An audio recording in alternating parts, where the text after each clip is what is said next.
So ayun guys, ito na nga pala yung foot pump targa natin na nilagyan ng epoxy. So ayan siya guys. Ayan. Kapit na siya guys. At pininturahan ko na din siya. At nasiro ko na rin. So ayan siya guys. Bobombahan ko siya. Tingnan natin kung ayos ang ating epoxy. So ayan guys, bobombahan natin. Guys.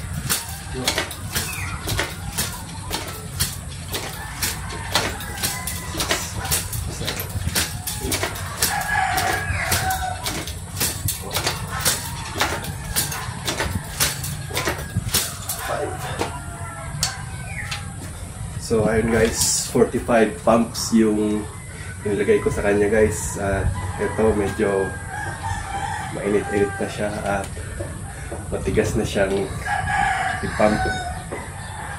So ayun guys, kita ko sa inyo kung ilang putok yung kaya niya. Safety. 1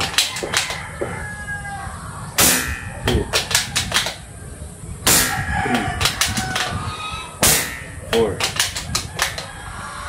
5. So ayan guys, na.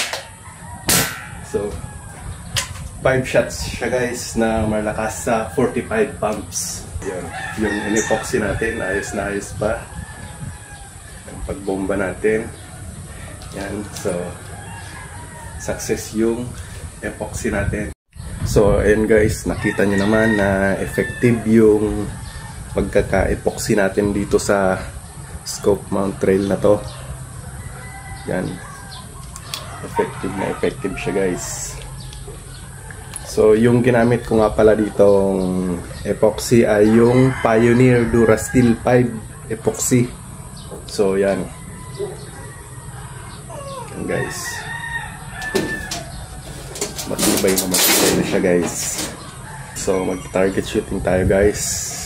Malapit lang yung ita-target shooting natin. So, yan yung ta-targetin natin guys. Yung may putik na yon, yung sa gitna. So, ayun guys.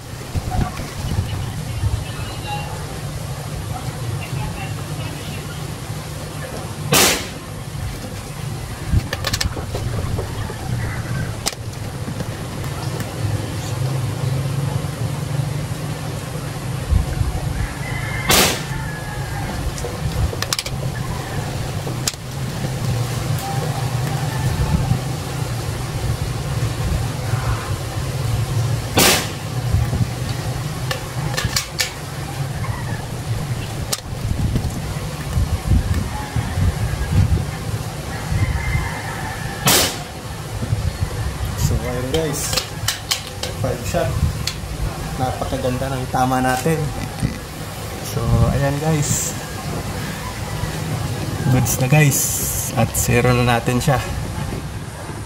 Yan, dito ako tumira guys sa may top box ng motor. So medyo malapit lang. So ayan guys yung target natin. So yan yung mga target natin guys. Yan, medyo malapit na din siya. May na bullseye tayo dito. So ayan yung 5 target natin. Yan, napakaganda guys nung pagkakasiro natin. So ayan, doon lang ako putok guys, nagtira. Yan, dito pinatong ko lang dito sa may top box. At yun, medyo malapit lang pero maganda naman yung tama natin guys. Yan. So ayan lang guys, effective yung epoxy natin.